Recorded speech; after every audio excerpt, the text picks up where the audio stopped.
Kišno jutro na Bledu. Danas sa obronaka Slovenačkih Alpa odlazim na Hrvatsko primorje, u Istru. Od očekivanja da bude lako, neće biti ništa.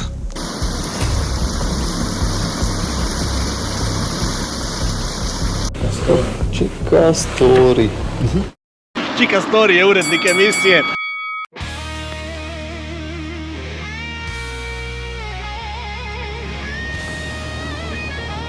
Dobar dan, dobri ljudi. Pozdrav sa Bleda. Danas vozim do Umaga. Odlazim kod mog prijatelja Marija. Kraj maja je. 3. dan sam na putu. Krajnji cilj mi je Portugal. Za sada sve ide kako treba, osim vremenskih prilika. Loše vreme me pratilo već od ulaska u Sloveniju. Danas prognoza opet ne obećava. I dalje će biti oblačno i kišovito. A za kasno popodne najavljeno je ozbiljno nevreme. Pre nego što nastavim put za Italiju i dalje za Francusku, Španiju i Portugal, skrenut ću sa rute. Na putu od Bleda do Umaga svratit ću na 2 mesta, u Kranj i Vrhniku, kako bih se video sa prijateljima.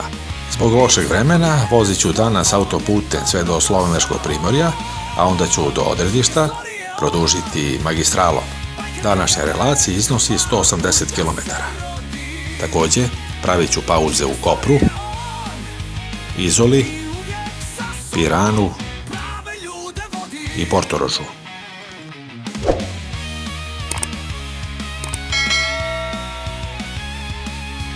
Nakon Umaga počet će prava trasa ka Pirinejima. Odabrao sam kopneni put. Postoji i opcija trajektom, ali o tome ću detaljno u jednoj od narednih epizoda. Tada ću dati mišljenje koja varijanta je bolja. Maj se ponovo pokazuje kao najnestabilniji mesec u godini i ne mogu a da se ne zapitam da li sam pogrešio što nisam sačekao jun za polazak na najdužu moto turu ove sezone. Odgovor na to pitanje isto ću dati u jednoj od narednih epizoda. Ne želim da brzam sa zaključkom. Nakon samo 20 minuta vožnje stigao sam u Kranj. Upoznajem se sa Daliborom koji je sa mnom stupio u kontakt preko društvenih mreža. Kako je? Dobro, evo sve okej. Ovdje živiš? Tu živim. A rodom si odakle? Iz Bosne su moji roditelji, inače rodom. Koje mjesto? Teslić. Dalibor mi je predstavio da je osnovao agenciju pod nazivom Epic Moto Tours sa željom da vodi grupe motorista na putovanja širom Europe. Kaže da iza sebe ima dug motociklistički staž, ali i ozbiljno iskustvo u vožnji kamiona po cijelom kontinentu, pa je spojio sve što zna u jednu priču. Evo, Epic Moto Tours, to mi je ideja, pošto volim da se vozim i puno se vozim i puno sam prošao, pošto sam i sa kamionom i sa kombijem, imam svoju firmu transport. I puno sam prošao tih krajeva i znam puno ljudi i znam možda puno nekih stvari koji možda drugi ovdje, ajmo reći, ne da ne znam, mislim, svako voli, svako ima neki svoj stil vožnje. Ja mislim sam nekako da napravim malo te ture pa da ljudima pokažem neke stvari. Upravo sad, evo, za sljedeći vikend imam nešto ugovoreno, pa ćemo vidjeti šta će biti, koliko će biti još prijave. Plan je da se ide u petak od ovdje, kao neki malo vikend trip dole za Hercegovinu, za Livno. U petak da se krene ovdje preko Novog Mjesta, dole Željava, malo se svrati Bihać, neki ćevapi, da se navečer bude u Livnu. A subotu da imamo malo aktivno, bez motora. Znači imamo safari divljih konja, gdje nas vode sa kombijima i onda se vraćamo nazad, da imamo kanu vožnju. Po rijeci, onda ima tamo jedan mali otočić, ostalo malo i tu će biti kao malo piknika i te stvari, navečer malo izaći van, pojest, popit, malo se proveseliti i u nedjelju polako nazad. Ti si tu vođa puta, organizator sve? Pa tako bi trebao, da, sve sam to organizao, sve sam izdogovorio. I koliko ljudi kreće? Pa sad, za sad niko se još nije prijavio, tako da mislim dao sam to vani, ali samo su upiti koliko, šta je ko, tako da mislim teško je to sa Slovencima radi jer svako hoće sam, mislim svako, ja razumijem, to je i financijski neki zalogaj, ali ima ljudi jednostavno koji sam vidio da bi željeli, a ne smiju se suditi sami na te malo dolje putem, govorimo malo starijim ljudima. Tako da ne, pokušat ću sami, ako bude, ako ne, nikome ništa šta, to je čisto onako neka želja. To sam kasnije mislio malo i proširiti, na Grčku, recimo Tursku, vidio sam, vi ste bili u Jermeniji tamo, to mi isto želje otići, jedno Gruzija i Jermenija.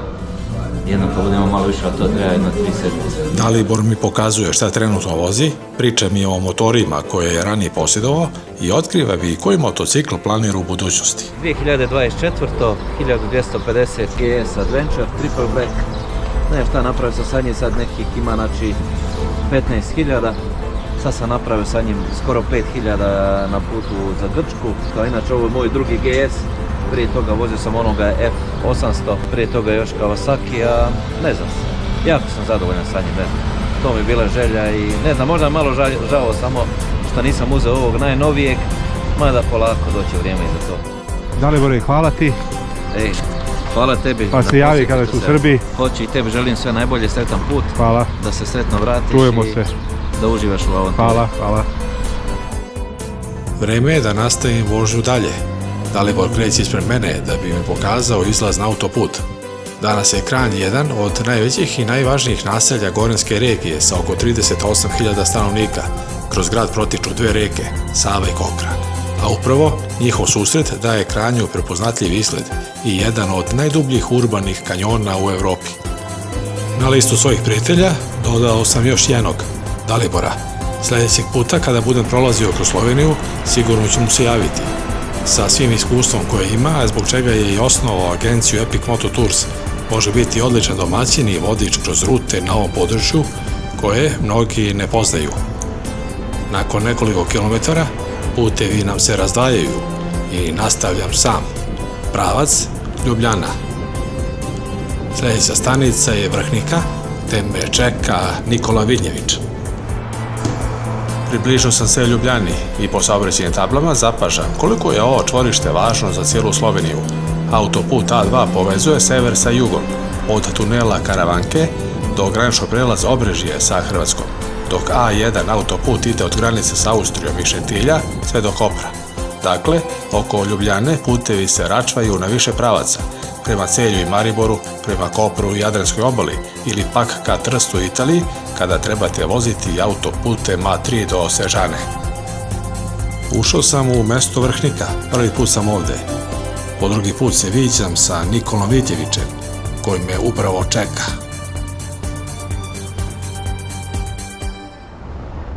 Gdje si, stari? Dobar dan, Bojane Putnik, ti nisi Čika Story, Da. ti si Bojan Da. Putnik. Ćao. Zdravo. Evo. Dobro, ti. Evo. Aj skude to. Krenuo sam malo do Atlantskog okeana. Portugal, pa da. Ajde. Italija, Francuska, Španija, Portugal, sve je tu, sve je tako blizu.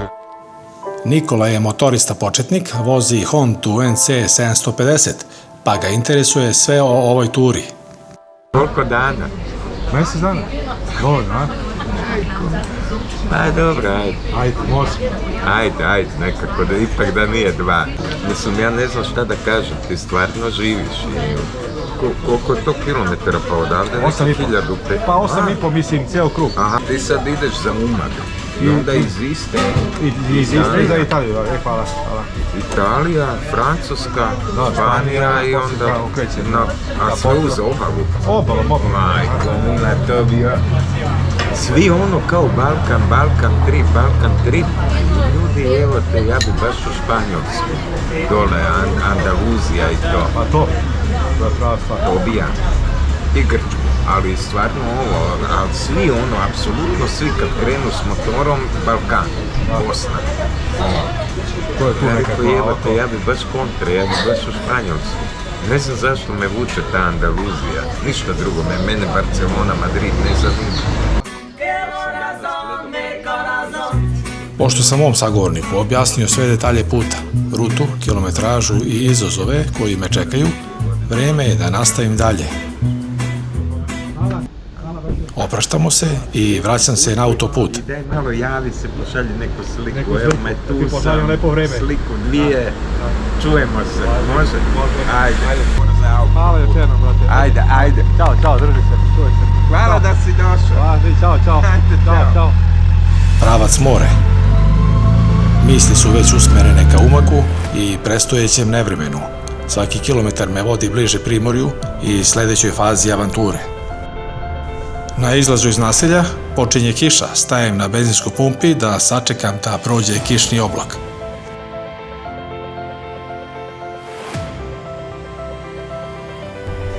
Kiša je stala, izlazim iz Vrhnike i uključujem se na autoput.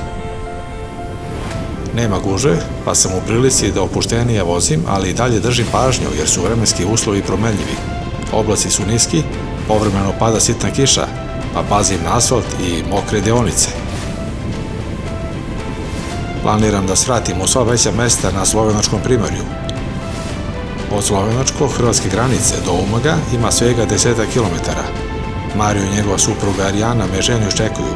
Nismo se vidjeli relativno dug period, pa se posebno radujem ponovnom susretu.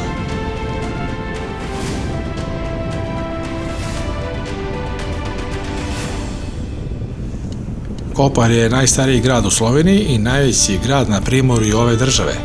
Nastao je na stenovitom ostrvu, ostrvu Koza, po kojem je dobio ime. Danas je bitan trgovinski, turistički i lučki centar Slovenije. Ovde postoji i univerzitet. Nalazi se u jugozapadnom delu države, u istoimenom zalivu i u neposrednoj blizini granice sa Italijom. Poznat je po starom gradu koji je izgrađen u venecijanskom stilu. Glavni gradski trg je Titov trg i na njemu se nalaze najbitnije znamenitosti, od kojih bi izdvojio Pretorijansku palatu, u kojoj se danas nalazi opština Kopar. Naravno, na trgu je i katedrala. Stižem do Jadranskog mora i ovde pravim pauzu.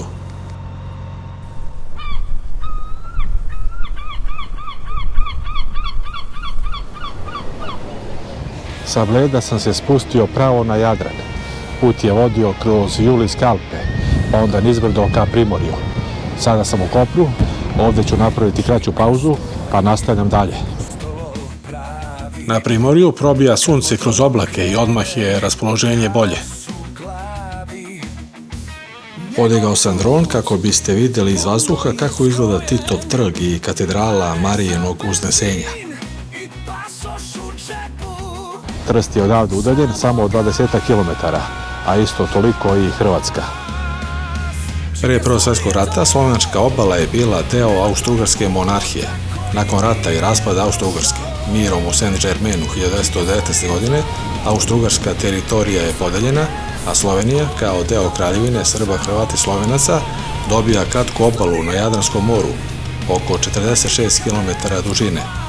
Ova obala je strateški važna jer omogućava Sloveniji pristup moru i funkcionalnu primorsku oblast za lučki saobraćaj, turizam i ribarstvo. Stigao sam u Izolu. Od Kopra do ovde 10 minuta lagane vožnje. Kratka deonica, ali lepa za motor. Izola je manja i mirnija od Kopra. Nekada je bila ostrvo koje je kasnije spojeno sa kopnom. Motor ovde možete parkirati gotovo bilo gde u starom gradu, ali preporučujem da se držite označenih mesta. Evo na ovoj tabli piše da je parkiranje po satu za putnička vozila 3 evra, a za motocikle 0 evra. Sve je tu, sve tako blizu. Ja nastavljam dalje prema Piranu. Dok vozim slovenačkim primorjem, primećujem koliko je ovaj deo obale uređen, ali je još uvijek autentičan. Turizam ovde nije nov. Počeo je da se razvija još krajem 19. i početkom 20. veka. Tokom vremena gradili su se hoteli, promenade, uređivale plaže i luke, a danas je sve to spojeno sa modernom infrastrukturom i dalje se osjeća duh prošlih vremena, posebno u starim gradskim jezgrima. Veći deo slovenačke Istre bio je pod italijanskom vlašću između 1920. i 1947. godine. U to vreme Italija je primenjivala politiku italijanizacije. Škole, administracija, sve je bilo na italijanskom, dok su Slovenci pokušavali da očuvaju svoj jezik i kulturu. Stigao sam u Piran. Vožnja iz Izole traje kratko, ali je uživanje. Čim stignete u Piran, zaboravite na motor. Stari grad je pešačka zona. Piran je potpuno drugačiji. Venecijanska arhitektura, Tartinijev trg, uske ulice i zvonik sa kog puca pogled na grad i more. Ako ste na mototuri kroz Sloveniju, Piran je obavezna destinacija. Moja sljedeća destinacija je Portorož. Temperatura 21,5 stepen. Malo pre mi je Mario javio da će posle 6 sati popodne biti nevreme praćeno jakom kišom. Ulazim u glavnu ulicu, Sa moje desne strane je more koje je trenutno uzburkano, naoblačilo se, uskoro ću se negdje zaustaviti. Sa moje leve strane je Grand Hotel Portorož. Sa desne strane je plaža. I evo parkinzi za motore, odnosno parking za motor. Staću ovdje.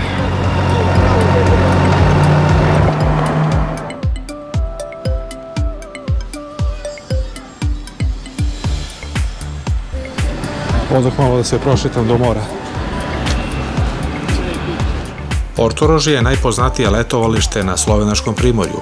Ima dugu tradiciju turizma i to još od 1890. kada je ovdje otvoreno lečilište u kome je korišćena morska sol i lekovito blato iz Sečovlja. Danas je ovdje fokus na hotele, spa centre i veliku uređenu peščanu plažu, jednu od retkih u Sloveniji. Portorož ima najveću marinu u državi, kao i kazina, pa je aktuelan i zimi. Sa susjednim Piranom povezan je dugom promenadom. Napuštam Portorož, odlazim prema Hrvatskoj. Ovdje su gradinski radovi. Portorož se sprema za početak letnje sezone. Šetalište pored mora, nema puno ljudi, izlazim polako iz Portoroža. Počinje da prskara sitna kiša. Evo i ovdje se pravi neki kružni tok, uređuje se zemljište. Ovdje neki tržni centar se gradi.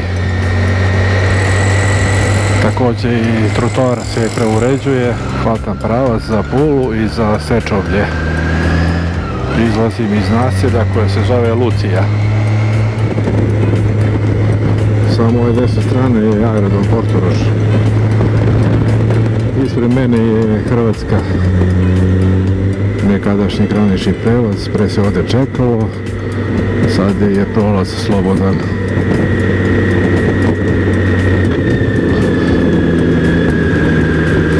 Izlazim iz Slovenije i ulazim u Hrvatsku.